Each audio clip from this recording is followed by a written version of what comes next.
오늘 함께 예배드리시는 사랑하는 성도님의 삶은 하나님의 움직이는 교회이십니다. 성도님의 삶은 하나님의 사명자이십니다. 성도님들의 삶을 통하여 하나님의 뜻이 지금 이곳에 여러분이 발디디고 있는 삶의 자리에 이루어지고 있는 줄로 우리는 믿습니다. 말씀을 통하여 주님의 세미한 음성을 들음으로 삶의 자리를 견고히 세워나가시는 저와 여러분 되기를 주의 이름으로 축원합니다. 사무엘상 하는 역사서이지요, 이스라엘에 대한 역사를 기록합니다. 그들이 이야기를 서술하는데, 그런데 이 역사서에 한 가지 특징이 있습니다. 바로 사무엘이 믿음으로 해석을 더했다는 겁니다. 그러니까 사건을 진술하지요, 객관적인 사건을 이야기하지만 그 뒤에 사무엘이 바라본 믿음의 관점으로 해석을 덧붙여요.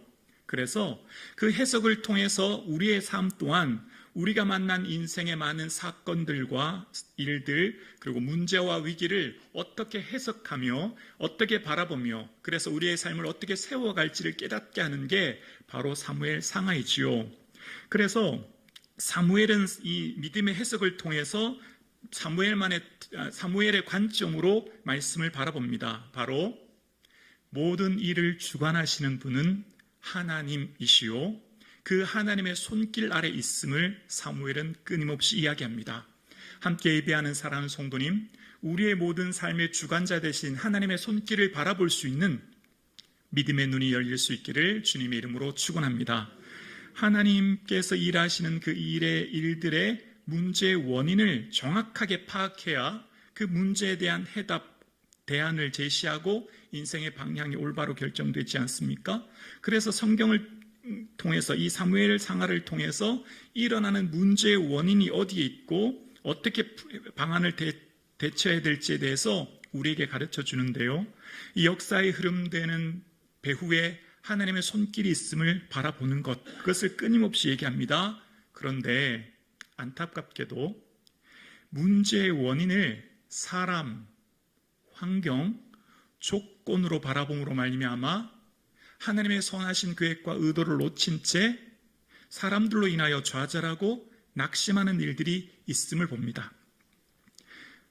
하나님께서 역사하시는 역사를 통해서 일하시는 하나님의 손길을 보지 못할 때 이스라엘 백성들의 삶은 전쟁에서의 패배와 고통을 겪게 되는 것을 보는데요, 오늘 본문 3절의 내용이 이렇습니다. 오늘 본문 3절의 내용을 보면, 백성이 진영으로 돌아오매 이스라엘 장로들이 이르되 여호와께서 어찌하여 우리에게 오늘 블레셋 사람들 앞에 패하게 하셨는고, 여호와의 언약궤를 실로에서 우리에게로 가졌다가 우리 중에 있게 하여 그곳으로 우리를 우리 원수들의 손에서 구원하게 하자 하니 라고 이야기합니다.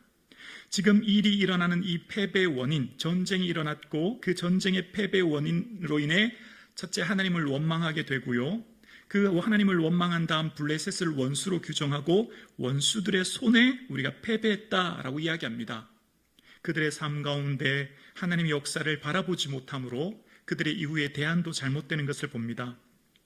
그런데 하나님의 사람인 사무엘이 역사의 일들 속에 주관하시는 하나님, 전쟁의 일들이 있을 때 사무엘의 고백이 사무엘상 12장 15절에 나오는데요, 사무엘은 이런 고백을 합니다. 너희가 만일 여호와의 목소리를 듣지 아니하고 여호와의 명령을 거역하면 여호와의 손이 너희 조상들을 치신 것 같이 너희를 치실 것이라. 16절이요, 너희는 이제 가만히 서서 여호와께서 너희 목전에서 행하시는 이 큰 일을 보라. 사무엘이 바라본 믿음의 해석, 사건 다음에 사무엘이 바라보는 믿음의 해석은 바로 하나님의 손이에요. 역사를 주관하신 하나님, 전쟁과 위기와 문제는 하나님의 손으로 함께 하시는 것이기에, 그래서 그 대안은 뭐죠? 하나님을 구하고 바라보며 하나님 앞에 가만히 서서 주의 행하시는 일을 기대하는 것입니다.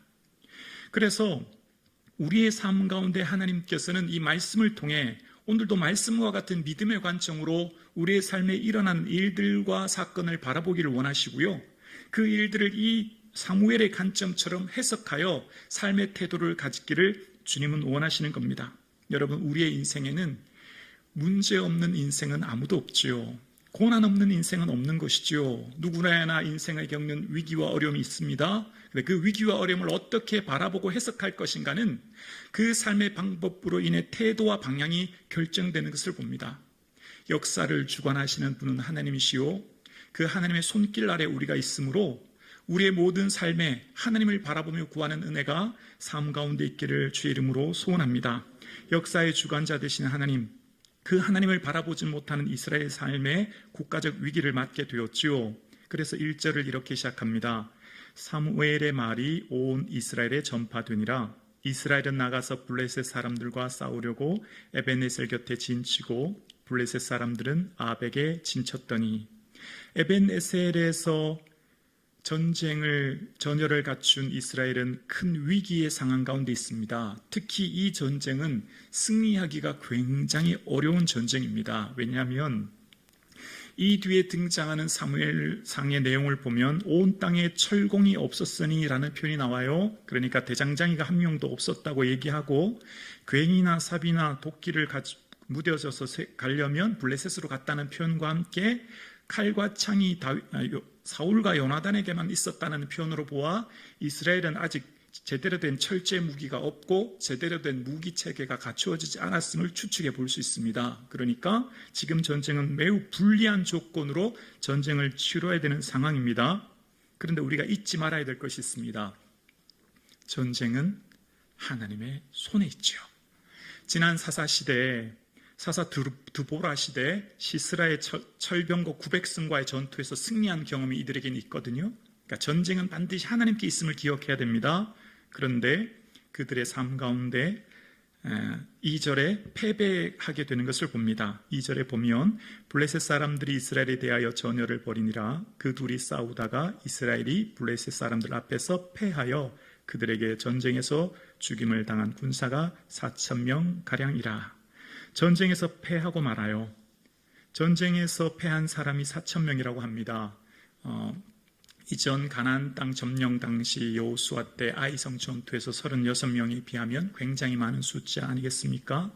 자, 그런데 오늘 본문을 이 한글어 성경이 아닌 히브리어 성경을 통해서 원문을 통해 살펴보면 블레셋 사람들 앞에서 패하여라고 하는 이 패하다는 문법상의 단어는 수동태를 쓰고 있거든요. 그러니까 하나님께서 이스라엘을 블레셋에게 패하게 하셨다라고 하는 의도가 지금 숨겨져 있는 겁니다.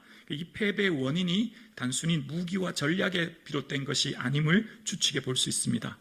그런 이 패배의 원인, 여러분 사사기에 보면 언제나 문제가 생기면 문제로 인하여 이방 나라가 쳐들어와요. 그럼 반드시 하는 게 뭐죠? 하나님께 부르짖는 거거든요. 근데 오늘 본문에는 부르짖는 게 나오지 않아요. 부르짖는다는 다른 표현은 뭐죠? 하나님의 도움을 구하는 것 아니겠습니까? 하나님만은 의지하고 하나님의 방법을 찾는 것 아니겠습니까? 그런데 하나님의 도움을 구하지 않습니다. 자기들의 주인이 되어 자신들이 스스로 이 방법을 해결하기 위해 애를 씁니다. 그래서 언약궤를 가지고 나가 전투를 벌입니다. 그렇지만 안타깝게도 3만 명이 넘는 많은 숫자가 전사하게 되고 하나님의 교회가 빼앗김으로 엘리의 두 아들과 엘리 그리고 며느리 비나스는 아이를 낳다가 이가봇이라고 하는 하나님의 영광이 떠났다는 것으로 오늘 본문의 성경이 마치는 것을 봅니다. 자, 오늘 본문에 우리에게 뭘 말씀하려고 하실까요? 오늘 본문을 통해 오늘 우리에게 의도하고 말씀하시고자 하는 하나님의 뜻이 뭘까를 살펴보려고 합니다. 그래서 오늘 본문에 기록된 에벤에셀에서 진쳤던 오늘 성경 말씀 이 1절이죠. 이스라엘이 진쳤던 에벤에셀을 기억합니다. 여러분 지금 에벤에셀은 어떤 땅입니까?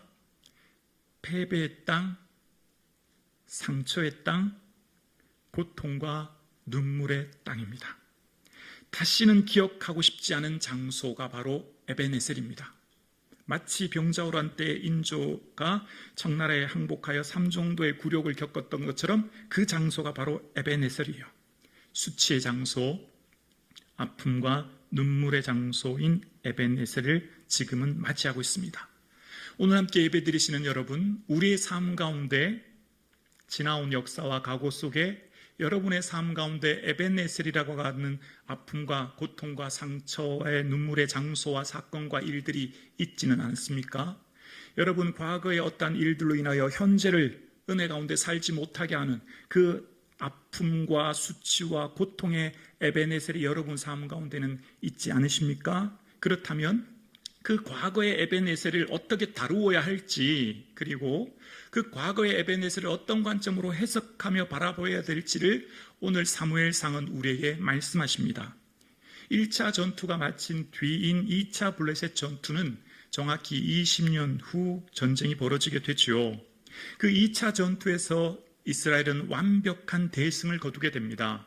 그 대승을 거두었을 때 당시 단 한 명의 전사자도 발생하지 않았고 그들이 잃었던 땅도 모두가 다 회복하게 됩니다. 그리고 그때 사무엘은 온 백성 앞에서 기념비를 세우고 이렇게 고백합니다. 여러분 성경 사무엘상 7장 12절인데요. 우리 자막을 함께 고백할까요? 함께요.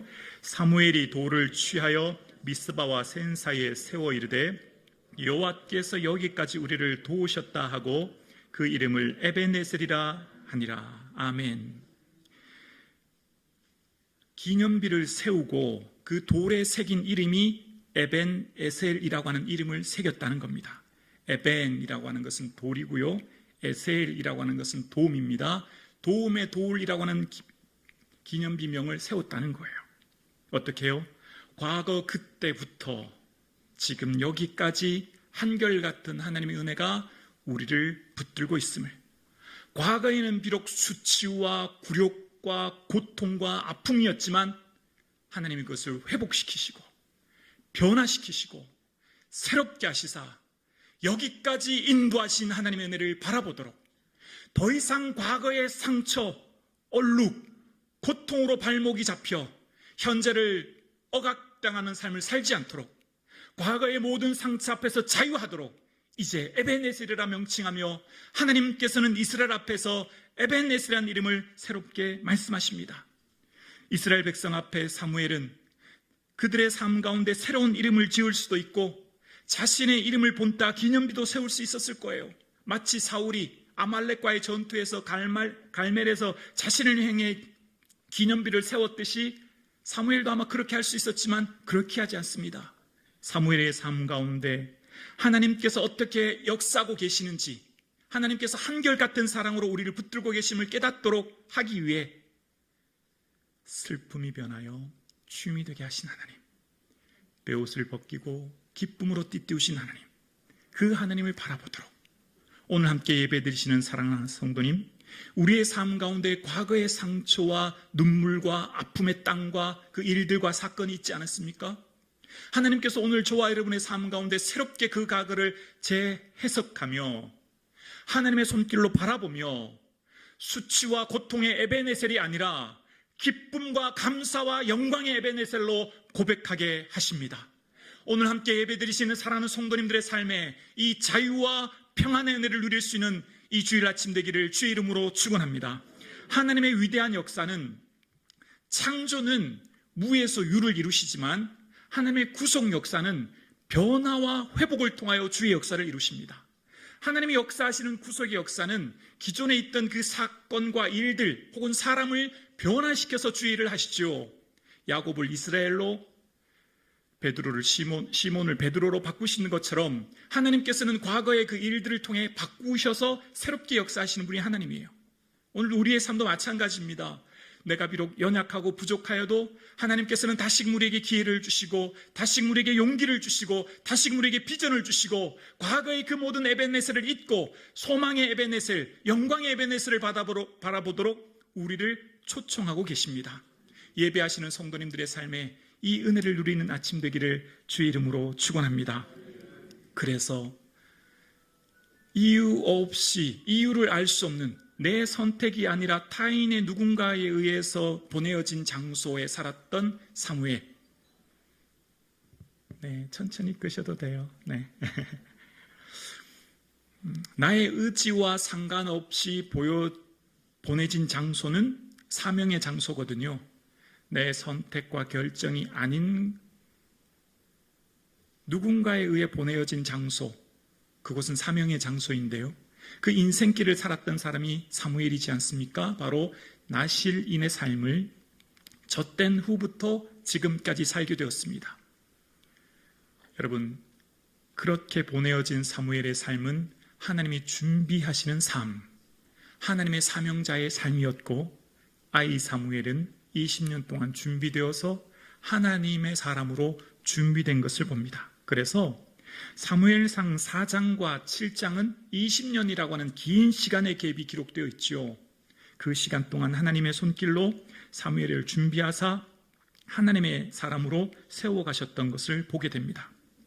오늘 함께 예배드리시는 저와 여러분의 삶의 모든 인생길은 하나님의 선한 길로 여기까지 온 줄로 우리는 믿습니다.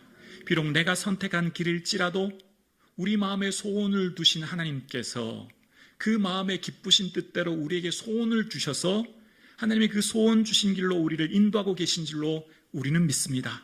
그래서 우리의 삶의 모든 길은 하나님의 은혜의 손길 가운데 여기까지 왔음을 우리는 고백합니다. 그래서 하나님의 그 선하신 인도하심을 바라보기에 현재의 삶 가운데 주시는 은혜를 누리는 겁니다. 여러분, 하나님께서는 하나님의 사람을 부르실 때에 과거의 패배의 땅을 현재의 감사의 땅으로 바꾸기를 원하십니다. 자, 그러면 어떻게 구체적으로 그것을 바라보고 어떻게 과거의 에베네셀을 다루어야 할지를 성경을 통해 조금 더 살펴보려고 하는데요.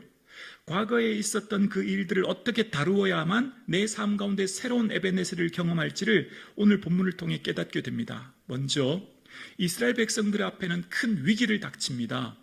그 위기는, 여러분, 성경에 등장하는 위기는요, 그 위기 자체가 언제나 문제가 되지 않아요. 문제와 위기 그 자체보다 하나님을 찾지 않음이 더 위기거든요. 가정과 개인, 국가도 마찬가지입니다. 위기와 고난과 문제 그 자체가 문제가 되지 않아요. 그 어떤 어려움과 고난의 상황에 하나님을 찾지 않음이 더 큰 문제거든요. 그런데 이스라엘 백성들의 삶이 지금 전쟁이라고 하는 큰 어려움과 위기를 닥쳤잖아요. 그런데 이때 등장해야 될 사람이 누구냐면 사사 엘리거든요. 오늘 본문에도 엘리가 40년 동안 사역을 감당했다고 했으면 엘리가 전투에 가장 먼저 최선에서 지휘관으로 앞장서서 그 일을 감당해야 되는데요. 근데 여러분, 오늘 여러분 성경 보면, 여러분 성경 3절에 보면 백성이 진영으로 돌아오매 이스라엘 장로들이라고 하는 표현이 나오죠. 지금 당장 전쟁이 일어난 상황 가운데 엘리는 보이지 않고요, 백성의 장로들이 지금 이 문제를 다루고 있다라고 하는 것을 봅니다. 그러면서 이 백성의 장로들은 이 문제의 원인을 블레셋으로 규정하고, 그 블레셋 때문에 이 전쟁이 일어났기 때문에 그 대적자의 원수인 블레셋과의 전투를 치르기 위해서 이 문제를 해결하는 방식을 선택합니다. 그것이 바로 언약궤를 가지고 나가 전쟁을 치르자라는 거예요. 그들의 눈에 보이는 사람인 블레셋과의 전투에서 승리하기 위한 방법이 언약궤를 가지고 가는 것입니다. 과거 여리고성 전투에서도 언약궤를 가지고 갔듯 그런 방법을 쓰자는 거예요. 그러나 결과는 어떻습니까? 안타깝게도 더 많은 사상자가 발생합니다. 단일 사건으로는 최대의 사상자가 발생하죠. 무려 3만 명이 전사합니다. 많은 사람들이 전사하게 된 이 사건의 3절의 말씀을 다시 한번 보면 4장 3절의 후반절에 이런 내용이 기록되어 있어요. 우리 원수들의 손에서 구원하게 하자 하니라고 기록되어 있죠. 구원하게 하자라고 하는 문법은요, 사역형입니다. 시켰다는 거예요. 사람들이 하나님을 시켜서 전쟁에서 승리하게 하자라고 하는 내용이 담겨져 있는 거예요. 히브리어 문법상. 사람이 하나님을 조종할 수 있는 존재가 아니죠. 하나님에 대해 오해하고 있는 겁니다. 하나님에 대한 지식이 부재한 거죠. 하나님에 대한 알미 부족한 거예요. 그래서 그들은 그들이 삶의 인생의 주인이 되어 하나님을 조종하려고 하고 그들의 방법으로 문제를 해결하려고 하니 더 큰 문제를 만난 것을 봅니다. 자, 그러면 어떻게 하는 것이 하나님 기뻐하시는 방법일까요? 대안일까요? 여러분, 똑같은 문제가 일어났을 때에 사무엘이 이 문제를 해결하는 방식을 통해 보면 알 수 있는데요. 사무엘은 사사기 12장 15절 조금 전 함께 읽었던 내용이죠.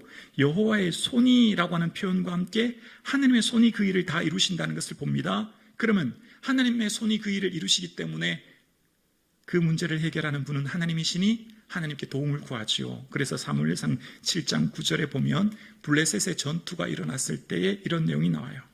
사무엘이 젖 먹는 어린 양 하나를 가져다가 온전한 번제를 여호와께 드리고 이스라엘을 위하여 여호와께 부르짖음에 여호와께서 응답하셨더라.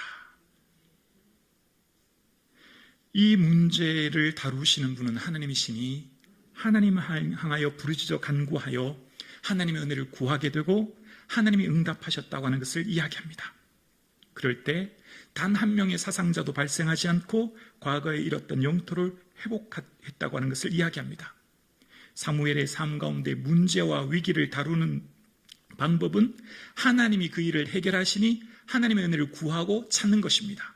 오늘 예배하는 저와 여러분의 삶에 어떤 어려움과 문제를 만났을 때에 내 방법과 내 지혜와 내 능력보다는 먼저 하나님의 은혜를 구하고 하나님께 엎드릴 수 있는 그 은혜가 있기를 주의 이름으로 축원합니다. 이 시대의 문제는 하나님이 세우신 영적 지도자의 부재가 문제입니다. 여러분 지금 엘리가 사사로 세움받았지 않습니까? 근데 여러분 지금 엘리가 가장 먼저 앞장서서 전쟁을 지휘하든 아니면 고령의 나이 98세이기 때문에 그렇다면 성전에 나가 부르짖어야 할 텐데 여러분 엘리가 지금 어디 있냐면요, 여러분 성경 13절에 보면 길 옆 자기 의자에 앉아 기다렸다라는 표현이 나와요. 지도자의 부재는 다른 말로 말하면 기도의 부재입니다. 하나님을 의지하지 않은 지도자는 하나님을 기도하지 않습니다. 엘리의 잘못, 그의 사명을 잃어버렸던 것은 하나님께 구하지 않음이죠. 여러분, 우리의 삶 가운데의 문제는 그 문제를 만났을 때 하나님께 부르짖지 못함이 문제인 겁니다. 가정의 아버지가 어떤 문제와 어려움이 있을 때 부르짖지 못했다면 그 가정이 어려운 것이죠. 함께 예배하시는 저와 여러분, 우리의 삶 가운데 어떤 문제와 어려움을 만났을 때 교회를 향해 기도하는 목사 되기를, 가정을 향해 기도하는 아버지 되기를, 가정을 향해 눈물로 간구하는 어머니 되기를 주의 이름으로 축원합니다. 자, 성경에서 왜 이토록 문제가 생길 때 하나님께 구하라라고 할까요? 왜 이토록 하나님께서는 끊임없이 문제의 어려움과 위기 상황 가운데 하나님을 찾으라, 하나님께 부르짖으라 라고 말씀하실까요? 그것은 바로 그 문제를 인하여 하나님께 기도하면 문제가 해결되게 해 주시든지, 혹은 하나님 앞에 부르짖어 기도할 때 문제가 능력이 되게 해 주십니다. 아멘이십니까? 하나님 앞에 그 문제를 향해 간절히 소원하여 간구하여 아뢰면 그 문제가 사라지는 은혜가 있게 될 줄로 우리는 믿습니다. 치유와 회복과 응답의 역사가 우리에게 반드시 있게 될 줄로 믿습니다.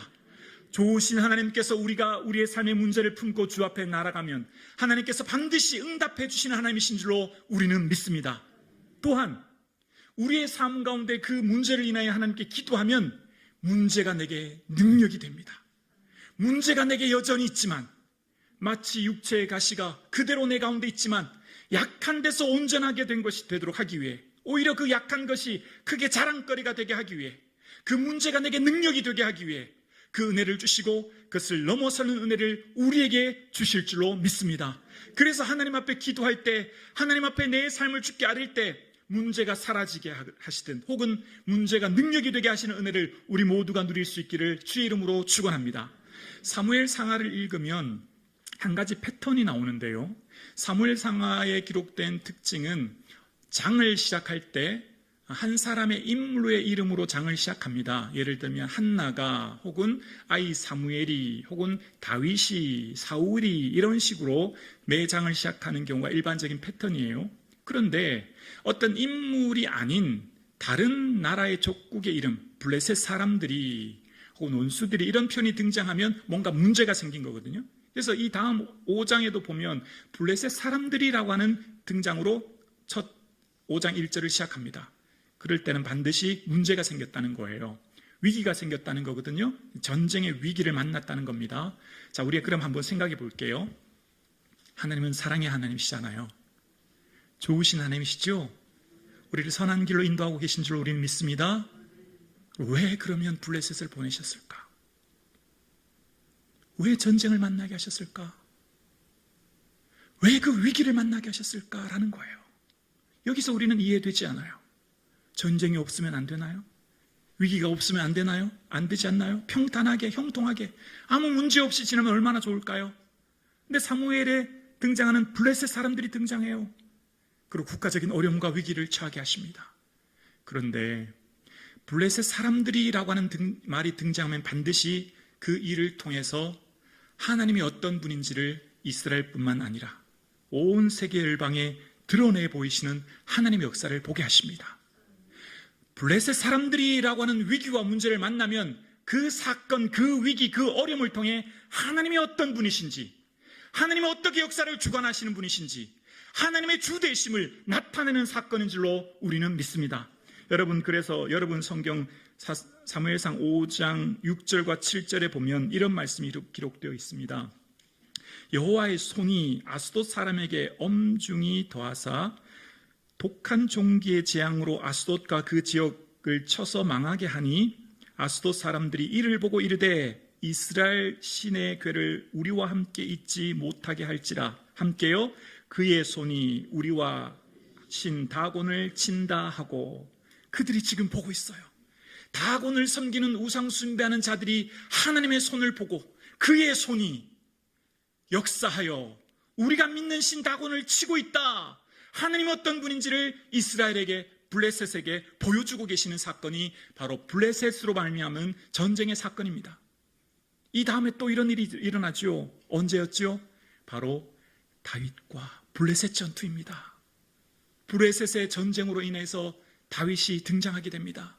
너는 칼과 창과 단창으로 내게 나오거니와 나는 만군의 여호와 이름으로 내게 나가노라. 전쟁은 여호와께 속한 것인즉 이 전쟁에서 우리를 승리하게 하시리라. 소년 다윗, 목동 다윗, 전쟁에서 결코 승리할 수 없는 그 아이가 3미터가 넘는 거구의 골리앗을 넘어뜨림으로 하나님이 주되심을, 하나님이 어떤 분이신가를 블레셋과 온 열방에 보이시는 사건을 보이십니다.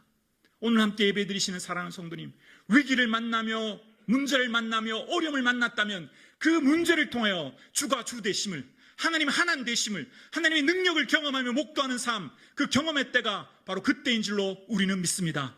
그렇습니다. 우리의 삶에 어떠한 위기와 어려움을 만났든지 그것을 통하여서 그 시간에 하나님의 손길을 바라볼 때 하나님의 위대한 역사를 우리는 반드시 경험하게 될 줄로 우리는 믿습니다. 함께 예배하시는 사랑하는 성도님, 우리의 모든 삶은 하나님의 섬세한 손길 가운데 이끌림 받고 있습니다. 하나님 인도하심에 받고 있는 우리의 삶 가운데 하나님을 의지하고 바라보는 저와 여러분 되실 수 있기를 주의 이름으로 축원합니다. 그렇다면 그 하나님의 섬세한 손길 앞에, 실패 앞에 좌절하지 않고 성공 속에 겸손히 주의 은혜를 바라보는 은혜를 누리게 될 것입니다. 여러분, 오늘 함께 예배드리시는 저와 여러분의 삶에 그 어떤 아픔과 고통과 수치의 장소와 사건이 있었을지라도 하나님께서는 이제 그것을 감사와 기쁨의 영광의 에베네셀로 반드시 변화시켜 주실 줄로 우리는 믿습니다. 내 평생 살아온 길 뒤를 돌아보니 짧은 내 인생길 오직 주의 은혜라. 달려갈 길 모두 마친 후 주의 얼굴 배울 때 나는 공로 전혀 없도다 오직 주의 은혜라. 지금 여기까지 인도하신 하나님의 은혜를 바라보는 시간 되기를 주의 이름으로 축원합니다. 지금 여러분이 그 자리에 있어야 될 이유를 찾으셨습니까? 바로 하나님의 선한 손길로 여러분은 지금 그 자리에 서 계십니다.